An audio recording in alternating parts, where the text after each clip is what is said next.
Bonjour à tous, heureux de vous retrouver, j'espère que vous allez bien. Bienvenue dans cet épisode qui est consacré au secret du nous. Écoutez bien jusqu'au bout, vous allez apprendre des choses fondamentales. Alors, vous avez trouvé le partenaire, la partenaire de vos rêves, la partenaire idéale, où vous allez incessamment la trouver, peu importe. Quoi qu'il en soit, cet épisode un petit peu original, je vous conseille de l'écouter avec beaucoup de soin et puis de le relire souvent, bien entendu dans le cours de ces saisons, de cette formation, mais également après la formation. Parce que sachez que en fait, la formation commence réellement après la formation, qu'une formation qui n'est pas suivie ne peut pas perdurer. Donc cet épisode est très important. Et je l'ai appelé le couple un ménage à trois, ce qui est un titre un petit peu provocateur et un peu ironique. Mais vous allez comprendre pourquoi. En fait, le 3, la troisième personne, n'est pas une personne physique, c'est une personne virtuelle qui appartient à vous deux. Voilà. Alors, vous avez, comme je vous l'ai dit, vous avez conquis le partenaire, la partenaire qui mérite votre amour, ou vous allez bientôt le faire. Mais comment, à partir du moment où vous êtes dans cette période idyllique, comment vous allez pouvoir conserver des relations harmonieuses? Alors, il y a la période, bien entendu, de découverte, de rencontre, qui est une période magnifique. Très souvent, même on tombe amoureux de la personne. C'est une autre période vraiment très agréable, mais qui ne dure pas pendant des dizaines d'années. C'est une période transitoire. Et à la fin de cette période, on arrive à quelque chose d'aussi beau qui est la création, qui est l'amour. Mais l'amour, pour qu'il puisse, grandir, naître et grandir, il faut avoir des techniques. Même si le mot technique qui est employé là n'est pas très romantique, il faut avoir des techniques. Et ces techniques, vous en avez acquis déjà une grande partie, puisque vous avez créé votre koala et le koala de votre partenaire. Donc vous savez qui vous êtes, quelles sont vos qualités et vos défauts par rapport à vous-même et par rapport à l'autre, et quelles sont les qualités et les défauts également de l'autre. Alors, vous savez, vous avez déjà... Vous connaissez l'expérience, vous savez que la vie de couple ne se conçoit pas sans dispute. Alors c'est pas grave, même si les disputes ne sont pas agréables dans une vraie relation, elles sont constructives et c'est même le moyen de découvrir comment nous aimons l'autre et comment ces petits conflits nous le font aimer encore plus tous les jours. Notre conjoint est différent, mais avec des goûts communs avec nous, et surtout des valeurs communes et des objectifs à partager. Personne ne souhaiterait partager sa vie avec son double, vous l'avez compris en suivant ces différentes saisons. Et puis, ce qu'il faut aussi bien comprendre, c'est que chacun a un jardin secret qu'il convient de préserver. Et ce jardin secret, il faut bien se garder de vouloir forcer la porte. Et même si quelquefois, votre partenaire, l'autre, vous laisse l'entrevoir, il faut voir ça comme un signe de parfaite confiance qu'il faut accepter avec bonheur. Alors, comme je vous disais, l'autre est différent. Il a peut-être des hobbies, une passion auxquelles vous ne comprenez strictement rien. Il a ses qualités, ses façons de concevoir les choses et de participer dans le quotidien du couple. Par chance, il pourrait réaliser ce que vous n'aimez pas et inversement, vous pourriez pallier à ces manquements. Bref, vous vous entendez par vos différences. Imaginez que vous soyez semblables, vous pourriez par lassitude lui reprocher vos propres défauts. Alors des différences, des qualités, des défauts propres à chacun, c'est certain et c'est très bien. Mais tout ceci amènera évidemment aussi à des sources de disputes. Si vous êtes bien conscient de tout ce que je viens de vous dire, vous ne vous en étonnerez certainement pas. Alors, retenez bien, c'est fondamental. Vous n'avez pas à reprocher à l'autre ce qu'il n'est pas. De même, vous n'avez pas non plus à vous faire les mêmes reproches.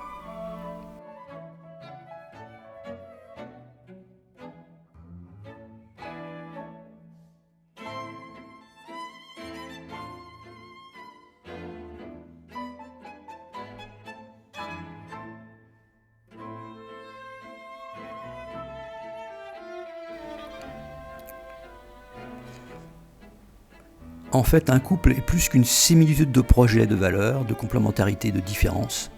Un couple est la création d'une troisième personne, le nous.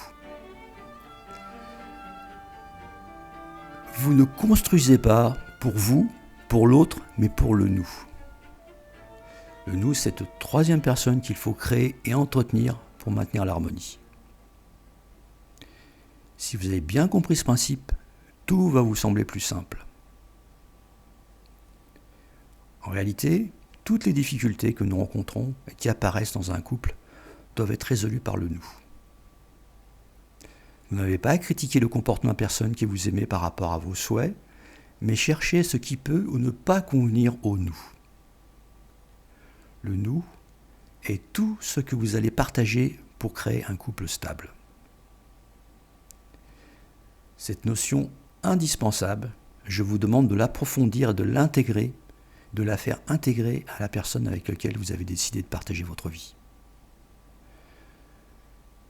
Je vous ai donné tous les moyens pour trouver et faire le bon choix.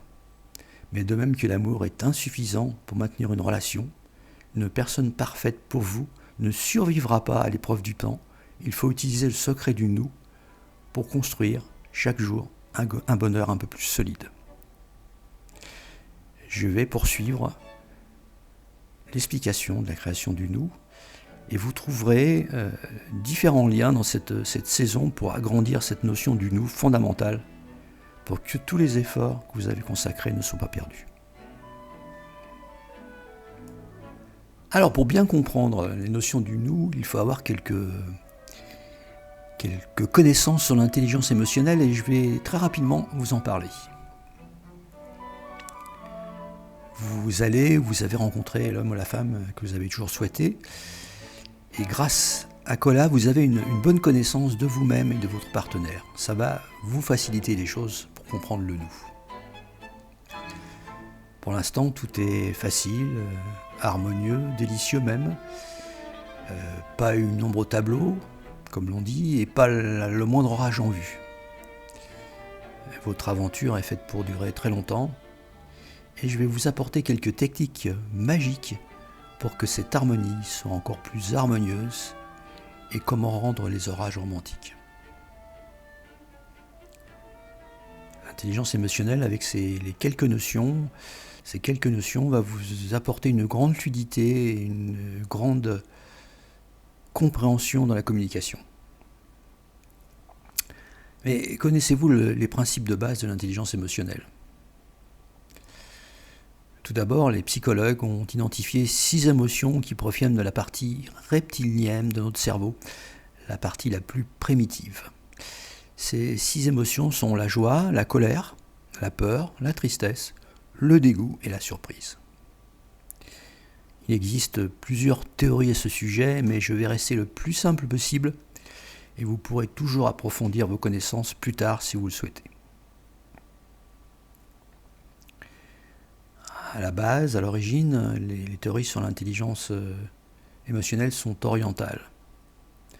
Notre culture et notre façon de penser en tant qu'occidentales sont différentes, c'est pourquoi nous devons adapter cette très intéressante science à notre mentalité.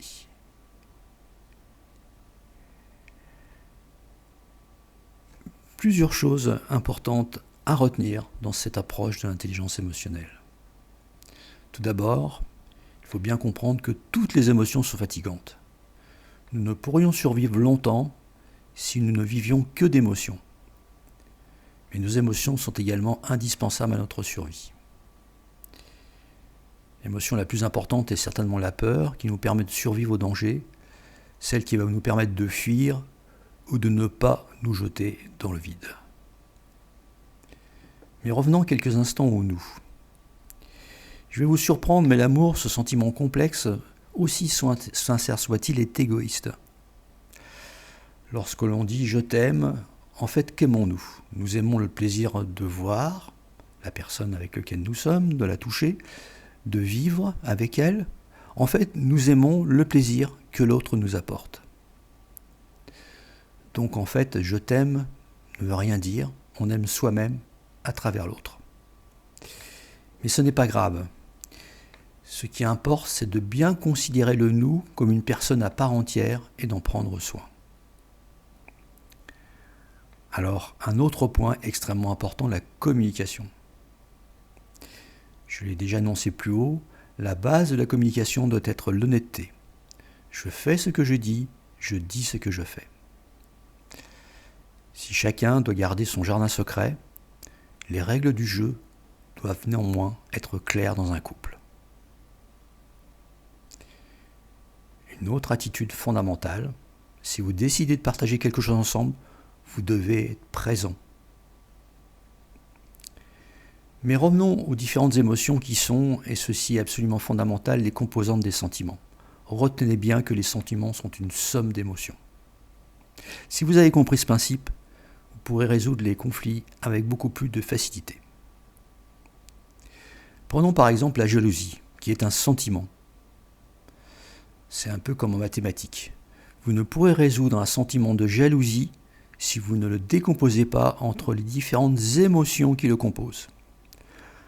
Alors une jalousie est composée, ou peut être composée, de colère, de peur, de dégoût et peut-être de tristesse. La peur dans le couple est provoquée par le manque d'amour. Et effectivement, une façon de résoudre une jalousie, c'est de résoudre ce manque d'amour que provoque la jalousie. Travailler sur les émotions demande également de la patience. Nous n'avons plus notre capacité de raisonnement dans cet état. Enfin, pour calmer le jeu, et si faute de pouvoir patienter, l'urgence l'impose, une astuce consiste à remplacer une émotion par une autre. Effectivement, si vous demandez à une personne pourquoi elle est en colère, vous risquez fort d'aggraver les choses. L'astuce est de demander « qu'est-ce qui t'a surpris ?» Alors pour revenir au nous, ne rien reprocher à l'autre, mais essayer de comprendre ce qui manque au nous. Dans cet esprit, un dernier conseil est lorsqu'un problème survient, le traiter rapidement. Pourquoi ? L'émotion passée, l'information est stockée dans la partie limbique du cerveau pendant 21 jours suivant les scientifiques. Pendant cette période, une difficulté peut être aisément évacuée. Passé ce délai, elle se positionne alors dans une partie plus profonde du cerveau et devient traumatique. Ne laissez pas les problèmes en suspens, communiquez et évacuez la difficulté.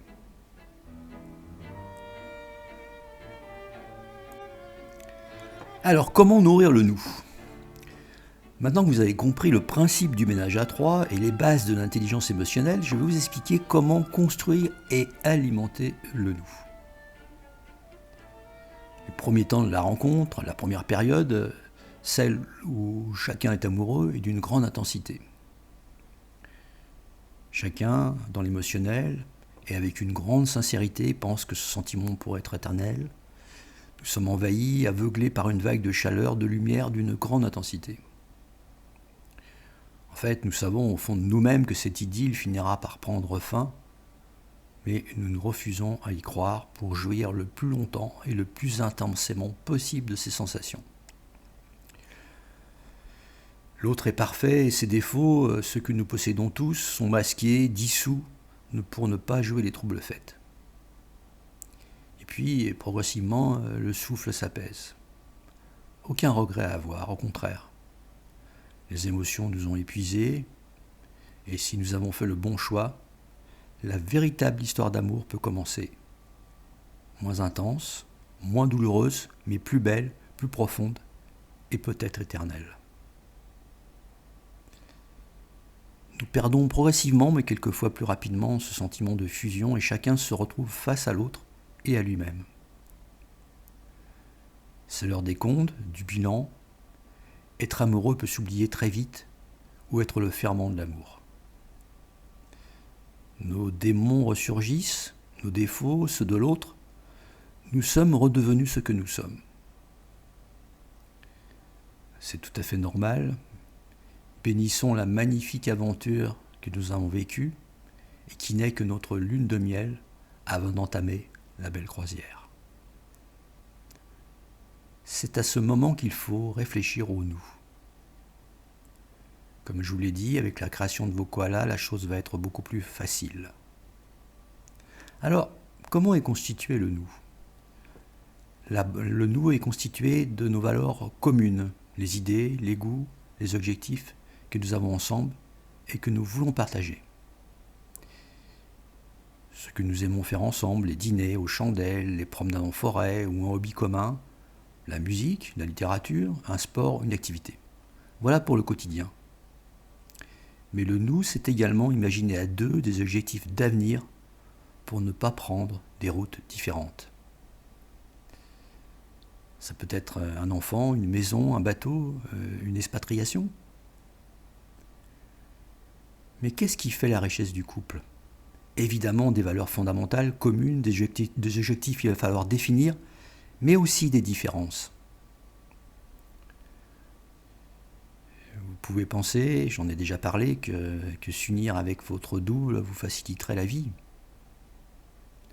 Sûrement à court terme, mais vous tomberiez rapidement dans une solitude commune, dans l'agacement à côtoyer vos propres défauts et à vous lasser de vos qualités. Le secret. L'un des secrets d'un couple, c'est la complémentarité.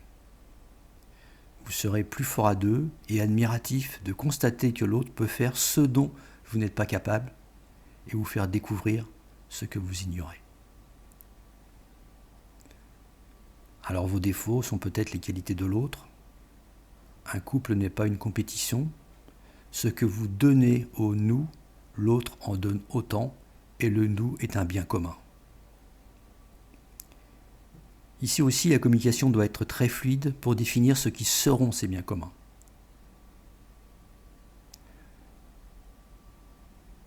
Vous découvrir brutalement à la fin de la première partie de votre idylle va faire apparaître vos craintes et vos doutes. Des échanges fluides, la confiance, le respect vont faire grandir solidement l'amour. N'essayez surtout pas de vous transformer. N'essayez pas de transformer l'autre. Faites preuve de tolérance. Respectez son jardin secret comme il respecte le sien.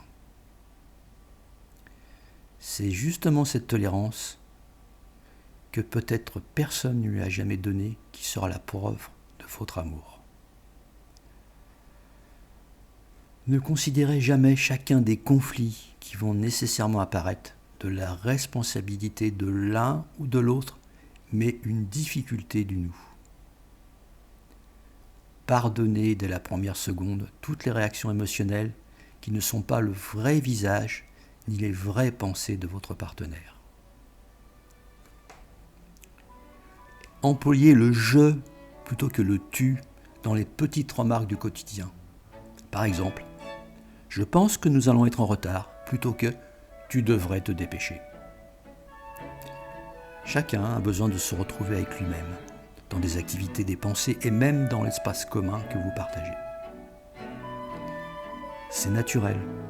Il faut laisser l'autre créer sa bulle et plutôt y trouver un côté attendrissant. D'autant qu'il ou elle en ressortira avec plus d'amour pour vous.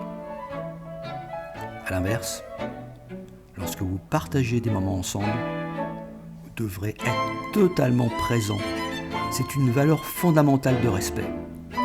L'indifférence est un redoutable destructeur de couple. Voilà, à bientôt.